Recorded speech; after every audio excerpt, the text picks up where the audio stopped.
નમસ્કાર, આપ જોઈ રહ્યા છો યુટીસી ન્યૂઝ।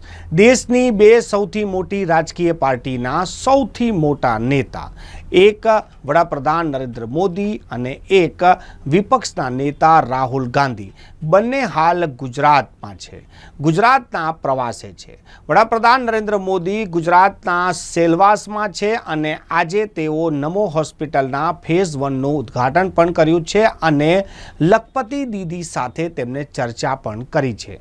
બીજી તરફ રાહુલ ગાંધી આજે અમદાવાદમાં છે અને જ્યાં તેઓ કોંગ્રેસના મોટા નેતાઓ સાથે સમીક્ષા બેઠક કરી રહ્યા છે।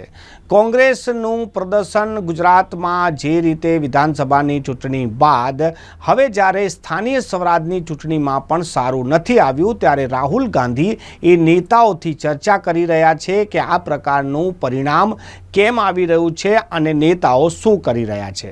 બીજી તરફ વડાપ્રધાન નરેન્દ્ર મોદી સુરતથી સેલવાસ પહોંચ્યા છે અને સેલવાસ પહોંચીને તેઓએ હોસ્પિટલનું ઉદ્ઘાટન પણ કર્યું છે અને સાથે સાથે લખપતિ દીદી સાથે ચર્ચા પણ કરી છે। કેન્દ્ર શાસિત પ્રદેશો માટે ખાસ પેકેજની જાહેરાત પણ આજે વડાપ્રધાન નરેન્દ્ર મોદીએ કરી છે।